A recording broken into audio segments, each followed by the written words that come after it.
السلام علیکم دوستو، کیسے ہیں آپ سب؟ میں زبینہ فیاض ایک بار پھر آپ کے ساتھ میں شروع کر رہی ہوں novel by Nimra Sajjad episode number 11۔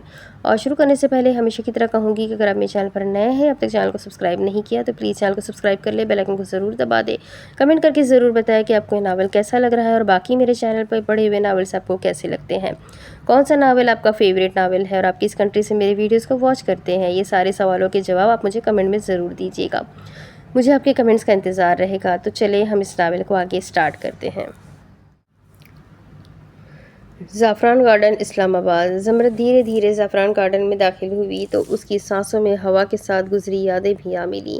یہ جگہ جہاں آج خاموشی کی چادر تنی تھی، چند دن پہلے تک زندگی کہکہوں اور خوابوں سے بھری رہتی تھی۔ اسے واقعی دکھ ہوا تھا، لیکن اس نے کسی قسم کی مدد لینے سے انکار کر دیا تھا۔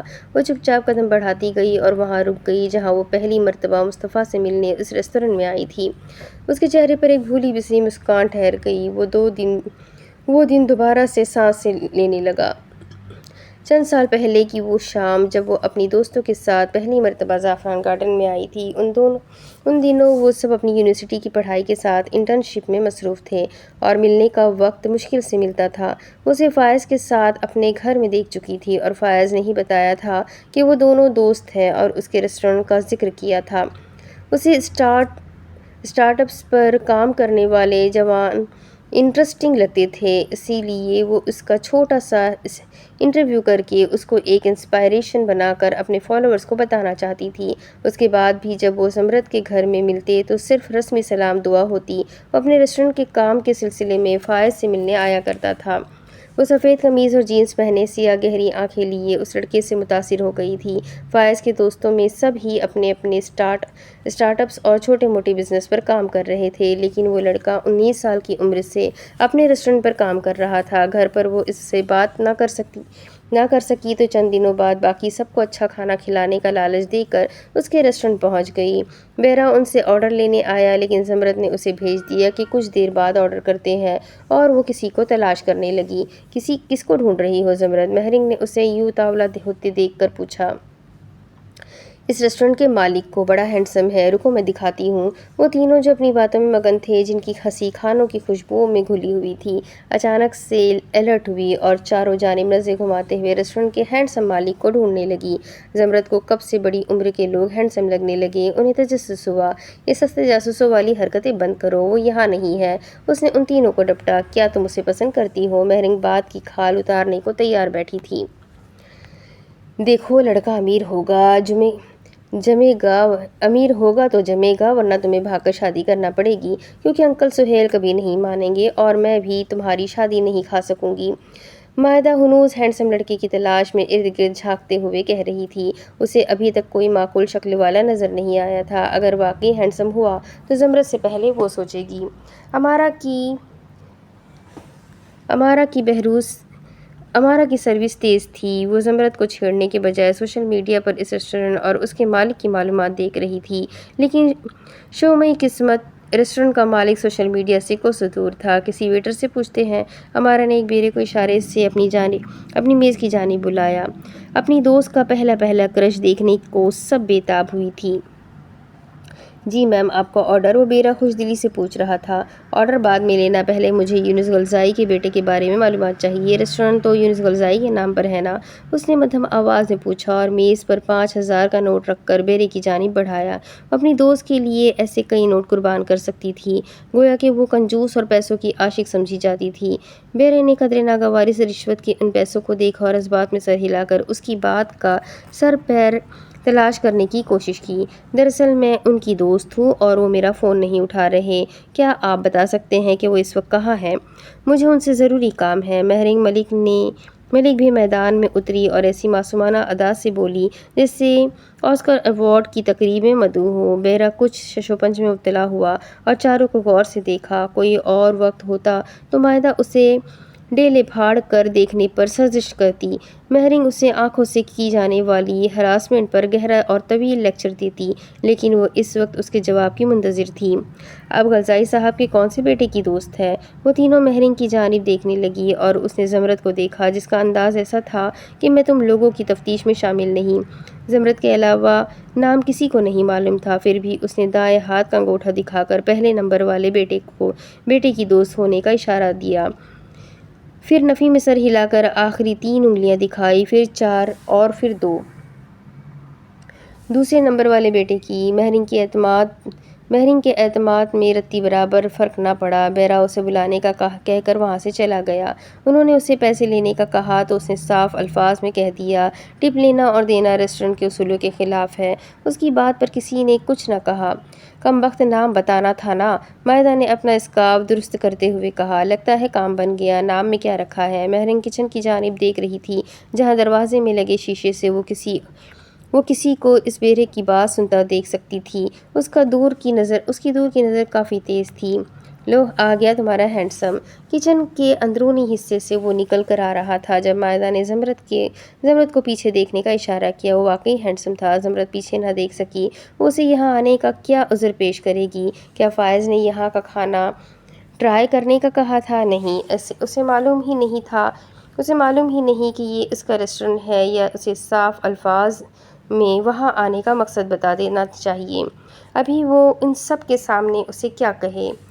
واہ، بندہ پرسنالٹی والا ہے۔ یہ 6 فٹ کا قد، سیاہ 3 پیس سوٹ اور کمال ہیئر سٹائل، یہ تو میری ٹائپ کا ہے زمرد۔ مہرنگ بھی چوکے سامنے بیٹھی ہوئی تھی، اسی لیے وہ اسے اپنی جانب آتا دیکھ کر زمرد کو تنگ کر رہی تھی، جو یہاں آنے کا بہانہ سوچ رہی تھی۔ چھچورا پن میں مہرنگ لڑکوں کو پیچھے چھوڑنے کی صلاحیت رکھتی تھی۔ وہ ان کے سر آ پہنچا۔ سب نے بڑی مشکل سے اپنے دانت اندر کیے۔ زمرد سانس روکے بیٹھی تھی۔ جی خواتین، ذرا وضاحت فرمائیں، میں نے کس سے دوستی کر لی؟ انداز اور آواز اتنی سنجیدہ تھی کہ چاروں کے طوطے اڑ گئے۔ زمرد نے سر اٹھا کر اس کی جانب دیکھا۔ وہ اس کے دائیں جانب کھڑا تھا، جیسا مہرنگ نے بتایا تھا، بالکل ویسا۔ باقی سب نے بے وقت زمرد کی جانب اشارہ کیا اور زمرد کو گویا 100 وولٹ کا جھٹکا لگا تھا۔ اس نے زمرد کو دیکھا اور چہرے پر کسی قسم کی کوئی شناسائی نظر نہ آئی۔ وہ سب ان دونوں کو دیکھنے لگی۔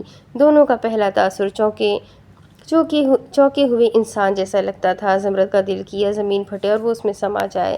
یہ وہ لڑکا نہیں تھا جس کے لیے وہ یہاں آئی تھی۔ بولیے محترمہ۔ اور محترمہ شرم سے پانی پانی ہو رہی تھی۔ وہ کچھ نہ کہہ سکی۔ کیا آپ نے منہ میں دہی جما لی ہے؟ آپ کی معلومات میں اضافہ کرنے کے سوا بھی میرے پاس مزید 100 کام ہے۔ وہ سراسر اس کی بے عزتی کر رہا تھا۔ باقی سب نے زمرد کے اشارے پر بولنا چاہا۔ اس سے پہلے نہیں، ہم ایک چھوٹا سا مذاق کر رہے تھے، ہمیں اپنی معلومات میں اضافہ نہیں کرنا۔ آخرکار اس کے حلق سے پراعتماد آواز برآمد ہوئی۔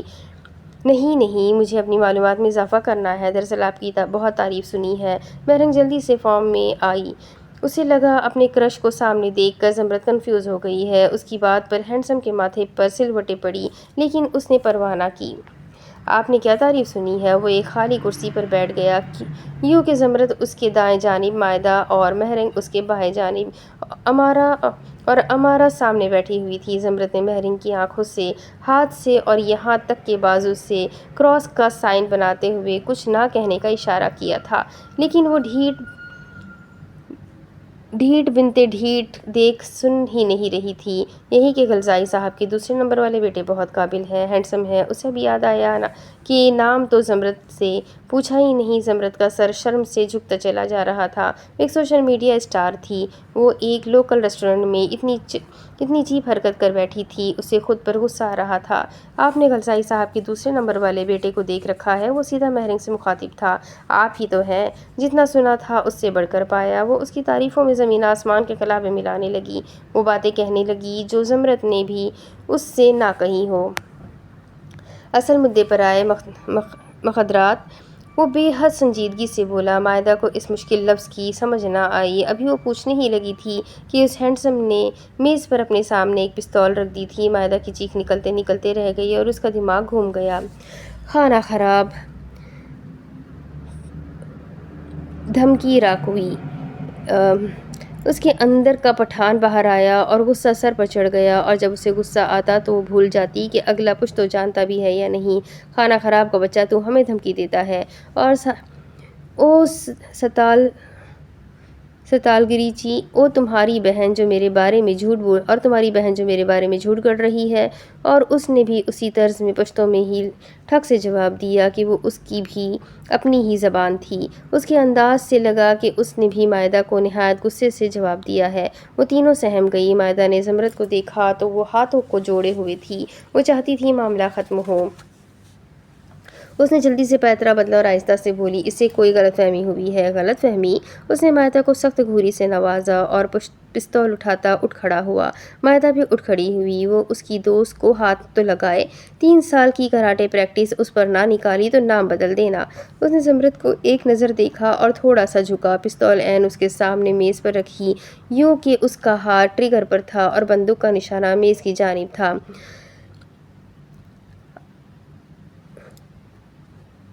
ہر ایرے غیرے سے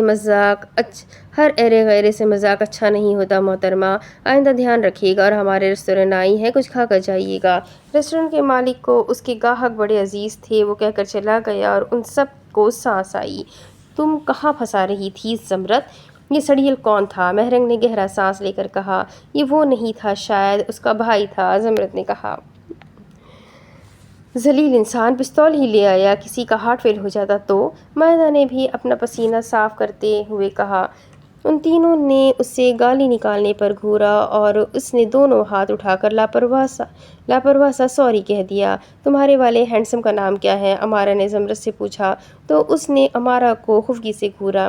ریسٹورینٹ کے مالک کا نام مصطفیٰ ہے، فائز اسے شیف بلاتا ہے۔ ویٹر آیا تو ان سب نے برگر اور مارگریٹا آرڈر کر دیا۔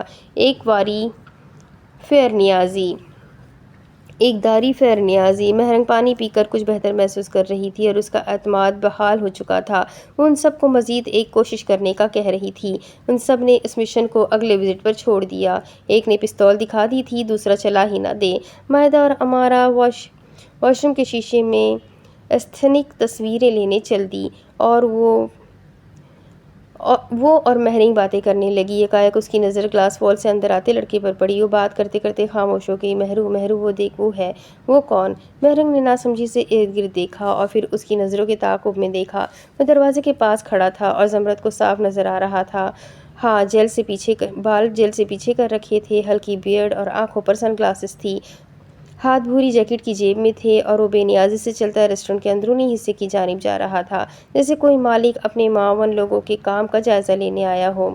باپ رے باپ، تمہیں انہی پر کرش ہونا تھا، وہ نہ جانے کس افسوس سے کہہ رہی تھی، لیکن زمرد سن نہیں رہی تھی۔ وہ تو جہاں تک نظر جا رہی تھی وہاں تک دیکھنا چاہتی تھی۔ ہینڈسم ہے نا؟ اس نے مہرنگ سے رائے مانگی۔ مہرنگ نے بڑی مشکل سے اس کا دل رکھنے کو جذبات میں سر ہلایا۔ بہت ہینڈسم ہے، اس نے لفظ چبا کر بولا۔ زمرد نے بلا وجہ فخریہ کالر جھاڑے۔ میں ذرا واش روم سے ہو کر آئی، کیونکہ میں مزید تمہارے بھائی کو دیکھنے کا شوق نہیں رکھتی۔ بھائی ہوگا تمہارا، چپ کر کے بیٹھی رہو، اس نے اسے ڈپٹا۔ ابھی باقی دو کو بھی دکھانا ہے۔ مہرنگ اٹھ کر باتھ روم میں چلی گئی اور وہ وہاں اکیلی بیٹھی رہ گئی اور کتنی ہی دیر ایسے بیٹھی رہی۔ زمرد نہیں جانتی تھی کہ اس وقت کچن میں کیا اکھاڑا لگا تھا۔ واٹ، تم نے میرے کسٹمرز کو پستول سے دھمکایا؟ فہد نے اسے فوری طور پر حسنین کی حرکت کا بتایا تھا اور وہ ہتے سے اکھڑا تھا۔ وہ تو شکر ہے ان لڑکیوں نے شور نہیں مچایا تھا۔ مجھے وہ چالو قسم کی لگ رہی تھی، تبھی بس ذرا سا پستول نکالا تھا۔ حسنین گردن کی پشت پر ہاتھ پھیرتا اپنے چھوٹے بھائی کے سامنے مجرموں کی طرح جواب دہ تھا، اور ان دونوں میں تگڑی دوستی تھی۔ لالا حسنین، تمہاری میرے ریسٹورینٹ میں انٹری بند، تم نے لڑکیوں کو پستول دکھایا، خدا کا واسطہ ہے اپنی غنڈہ گردی پشاور تک محدود رکھو، یہاں یہ سب نہیں چلتا۔ وہ ناراض سا کہہ رہا تھا۔ ویسے ان میں سے ایک لالا فائز کی ہمشیرہ تھی۔ حسنین نے بچوں کی طرح اپنی غلطی تسلیم کی تاکہ کسی بڑے نقصان سے بچا جا سکے۔ فائز کی ہمشیرہ؟ اوہ خدایا، وہ زمرد کو پستول دکھا رہا تھا۔ اگلے ہی لمحے حسنین کو سب گھومتا ہوا محسوس ہوا، کیونکہ مصطفیٰ غلزائی نے جمے ہاتھ کا مکہ اس کے منہ پر دے مارا تھا۔ بیٹے تمہیں گھوڑوں سے باندھ کر کھیتوں میں گھسیٹوں گا، تم بس میرا انتظار کرو۔ اپنے بڑے بھائی کو دھمکاتا لمبے لمبے ڈگ بھرتا باہر نکل گیا۔ وہ فائز کی اکلوتی بہن تھی اور وہ اپنی بہن پر جان چھڑکتا تھا جیسے اسے خوش رکھنا اس کی زندگی کا مقصد ہو۔ اکثر فائز کے آفس میں گپ شپ لگاتے زمرد کا ذکر نکل آتا تھا اور وہ اسے زمرد کی کامیابیاں بڑے فخر سے بتاتا تھا۔ اس کے آفس میں ایک فوٹوگرافر بھی تھا جہاں اس نے زمرد کو دیکھ رکھا تھا، اب وہ اس سے معذرت کرنے جا رہا تھا۔ بحرین کے جاتے ہی وہ اپنے فون میں مصروف ہو گئی، لوگوں کے کمنٹس پڑھتی رہی اور کچھ میسیجز کا جواب بھی دیا۔ یوں ہی گردن اٹھا کر دوبارہ کچن کی جانب دیکھا تو وہ اسی جانب آ رہا تھا۔ میرنگ ہانپتے ہوئے واش روم پہنچی تھی جہاں مائدہ اور امارہ چہرے کے مختلف پوز بناتی مرر سیلفیز لے رہی تھی۔ وہ سنجیدہ تھا اور اس کی سنجیدگی میں ایک عجیب سی جاذبیت تھی، جیسے وہ کسی اور دنیا کا باسی ہو۔ زمرد نے سرد آہ بھری کہ یہ بھی پہلے والے کی طرح آ کر ڈرائے گا۔ میرے اس چھوٹے سے گھر میں خوش آمدید زمرد وڑائچ۔ اس کے اتنے شائستہ انداز پر وہ حق تک بیٹھی رہ گئی۔ اس کے لبوں پر مسکراہٹ تھی اور نگاہوں میں ایک ہلکی سی دلچسپی بھی۔ وہ پزل ہو گئی، اپنی دوستوں کی تلاش میں ارد گرد دیکھا لیکن وہ اکیلی تھی۔ اس کا بیک اپ واش روم کے شیشے میں ایستھیٹک تصویریں لے رہا تھا۔ شکریہ آپ یہاں، آج جو بھی ہوا پلیز مصطفیٰ کو نہ پتہ چلا ہو۔ اس کے سامنے شرمندہ نہیں ہونا چاہتی تھی۔ اس نے دل سے دعا کی تھی، جی یہ میرا ریسٹورنٹ ہے، مجھے یہاں دیکھ کر اتنی حیرانی کیوں؟ وہ مسکرایا، نہیں بس ایسے ہی، مجھے معلوم تھا کہ یہ آپ کا ریسٹورنٹ ہے، میں اپنی دوستوں کے ساتھ یہاں کا کھانا ٹیسٹ کرنے آئی تھی۔ زمرد کو کچھ سمجھ نہ آیا کیا جواب دے، اس لیے جلدی سے حواس سنبھالتے ہوئے بولی، تم لوگ جانتی ہو اس ریسٹورنٹ کا مالک کون ہے؟ اس نے ان دونوں سے پوچھا۔ مصطفیٰ غلزائی، امارہ نے پرسکون سا جواب دیا۔ اوہ، یہ مصطفیٰ غلزائی اور موزی بھائی ہیں جو زرمینہ کی مدد کر رہے ہیں۔ زمرد نے انہیں نہیں دیکھا تھا اور میڈم کو اب ان سے پہلی نظر کی محبت ہو چلی ہے اور ان دونوں کو شوق ہی تو لگا تھا۔ موزی اور زمرد، نہیں زمرد اور موزی، اف خدایا ابھی کے ابھی یہاں سے نکلو، انہوں نے کہا تھا، کبھی سامنے مت آنا اور زرمینہ کا ذکر بھول کر بھی مت کرنا، وہ لالا کا دوست ہے، مرد ہوئے گا۔ مائدہ کو اپنا ہی غم ستانے لگا، بیرا ان کا آرڈر پروسنے لگا۔ اس نے خود کو مصروف ظاہر کرنا چاہا لیکن وہ سر پر کھڑا تھا۔ فہد، یہ خاتون آئندہ جب بھی آئے انہیں VIP کسٹمر سمجھا جائے۔ فہد نے بھی اس لڑکی کو دیکھا، بھلا اس کے لیے وہ اپنا برابری کا اصول کیوں بدل رہا تھا؟ وہ خفتزدہ ہوئی۔ آپ کو یہ احسان کرنے کی ضرورت نہیں ہے، اس نے انکار کیا، احسان نہیں کر رہا، آپ کو اپنے ریسٹورنٹ میں اچھا ٹریٹمنٹ ملنا چاہیے۔ میرا ریسٹورنٹ مطلب؟ فائز رائلٹی کلیکٹر ہے، جو اس کی حرکتیں ہیں کچھ عرصے تک وہ برابری کی سطح پر بھی آ جائے گا، اس کا حصہ یعنی آپ کا حصہ۔ اوہ، اسے کچھ اچھا محسوس ہوا۔ وہ اپنے بھائی کے اس شوق سے واقف تھی، کوئی شک نہیں کہ وہ ایک کامیاب اور دور اندیش سرمایہ کار تھا۔ واش روم سے نکل کر ان تینوں نے اپنی میز کی جانب دیکھا جہاں موزی کھڑا ہوا تھا اور زمرد اس سے بات کر رہی تھی۔ ان تینوں نے کھسک لینے میں ہی عافیت جانی اور چھپتے چھپاتے ریسٹورنٹ کا دروازہ پار کر گئی۔ کچھ دیر کے بعد جب زمرد کو احساس ہوا کہ وہ سب ابھی تک واپس نہیں آئی تو اس نے گروپ میں میسیج کیا، کدھر مر گئی ہو؟ آپ کی دوستیں تو چلی گئی، میں آپ کو یہ برگر اور مارگریٹا ختم کرنے میں مدد دوں گا۔ وہ اس کی دائیں جانب والی کرسی پر بیٹھ گیا۔ کہاں چلی گئی؟ اس نے ارد گرد دیکھا تو اس نے گلاس وال کے پار اشارہ کیا جہاں وہ تینوں کار میں بیٹھ رہی تھی۔ وہ اٹھ کھڑی ہوئی، ان کو آواز لگانا چاہی لیکن اخلاقی تقاضا تھا کہ وہ آواز نہ لگا سکی۔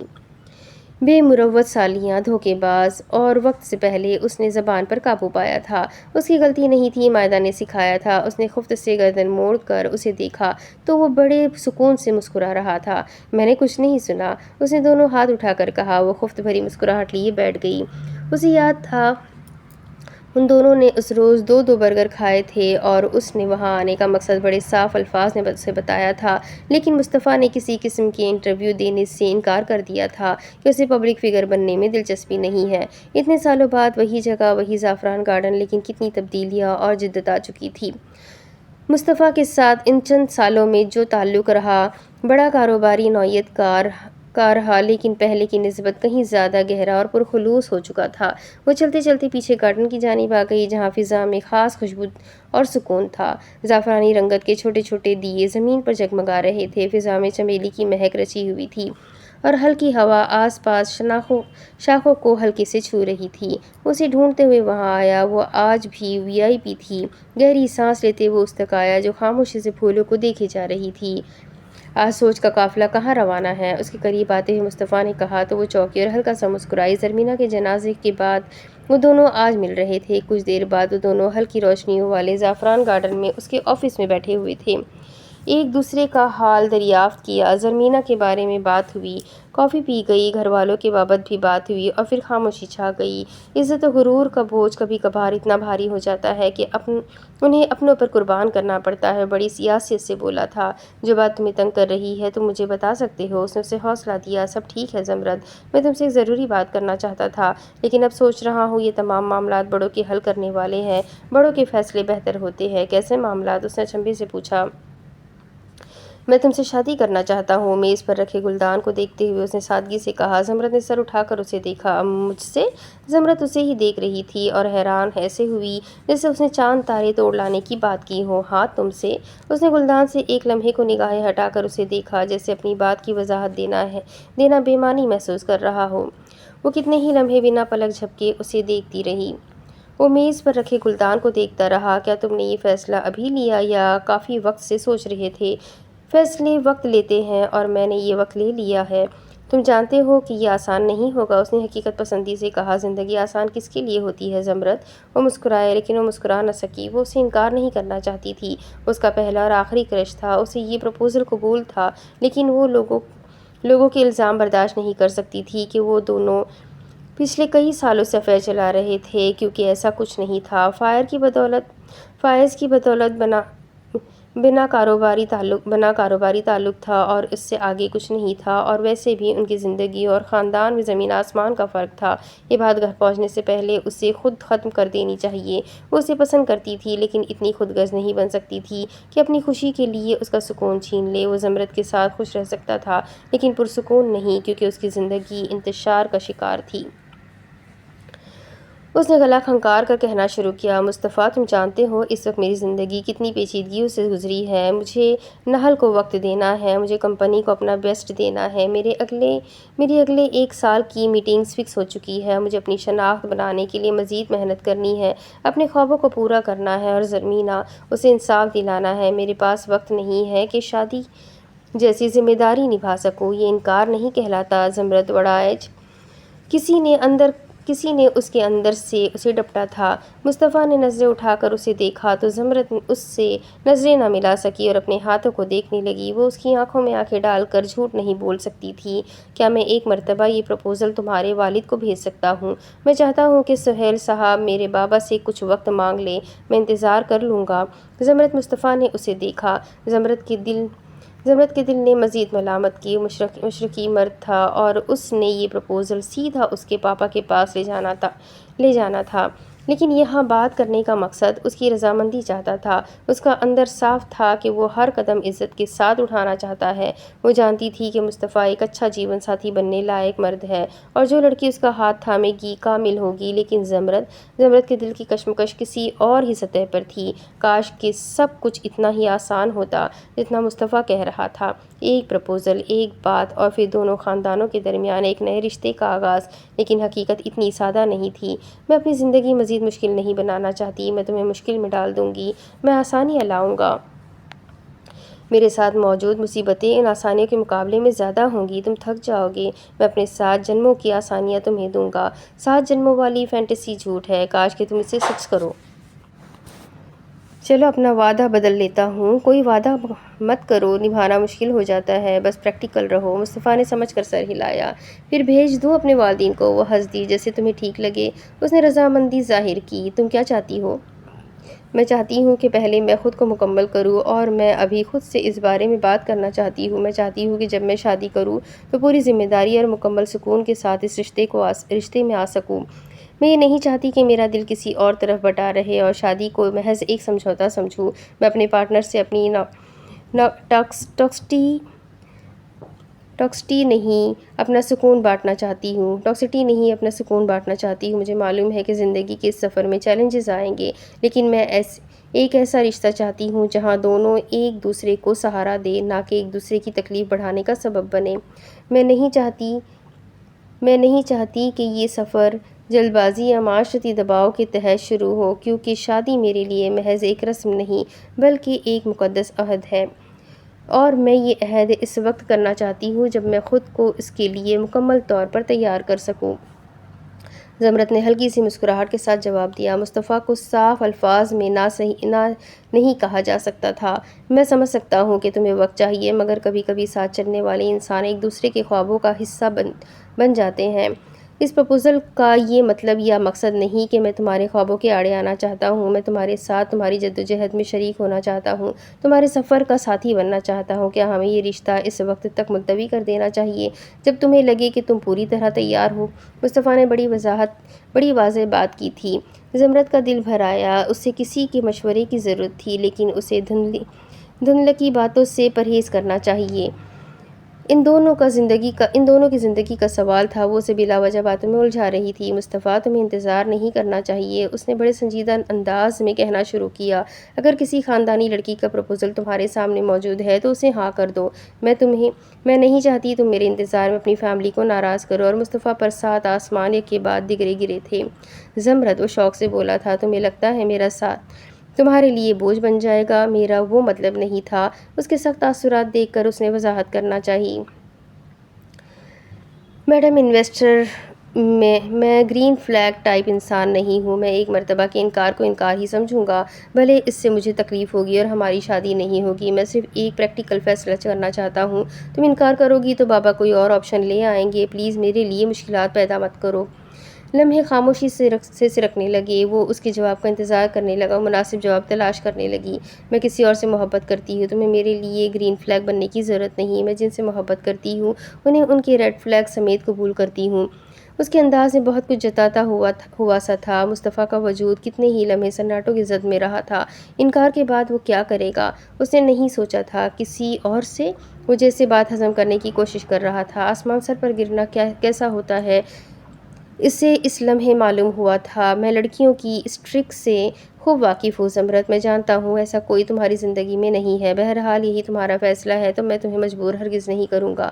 لوگ کہتے ہیں محبت میں عزت نفس کو نہیں دیکھنا چاہیے، لیکن وہ محبت میں ہی عزت نفس کو دیکھتا تھا۔ اس کی عزت نفس بہت اونچی تھی، اسے راستہ بدل لینا چاہیے، لیکن دل یہ مسئلہ کر رہا تھا، اسے سمجھانا پڑے گا۔ نہ جانے اسے محبت تھی بھی کہ نہیں۔ یہی تو تمہارا مسئلہ ہے مصطفیٰ، تم کسی کو مجبور نہیں کرتے۔ تمہیں لگتا ہے تم اپنے آپ میں مکمل ہو۔ ٹھیک لگتا ہے، لیکن جب لوگوں کو مجبور کیا جائے تو لوگ رک جایا کرتے ہیں۔ کوشش ضرور کرنا۔ وہ اٹھ کھڑی ہوئی، وہ سر اٹھائے اسے دیکھتا رہا۔ اگر میرے لیے پروپوزل لانے سے تمہارا کوئی مسئلہ حل ہوتا ہے تو میں چاہوں گی تم یہ پروپوزل میرے پاپا تک لاؤ، لیکن اپنے والدین کو انکار کے لیے تیار کر لینا، کیونکہ میں اس بات کی معافی نہیں مانگوں گی۔ میرے پاپا میرے لیے بھی کئی آپشنز پر غور کر رہے ہیں۔ ہماری ملاقات اچھی رہی، اب میں چلتی ہوں۔ اپنا بیگ اٹھا کر ایک آخری نگاہ اس پر ڈال کر دروازے کی جانب بڑھ گئی، لیکن دل پیچھے چھوڑ دیا۔ وہ اسے خاموشی سے جاتے ہوئے دیکھتا رہا۔ دل میں کچھ کرچی ہو کر رہ گیا تھا، مگر کیا؟ شاید عزت نفس۔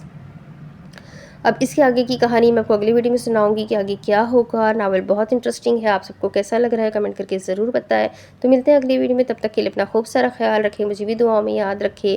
ویڈیو کو لائک کریں، چینل کو سبسکرائب کریں، بیل آئیکن کو ضرور دبائیں۔ اللہ حافظ۔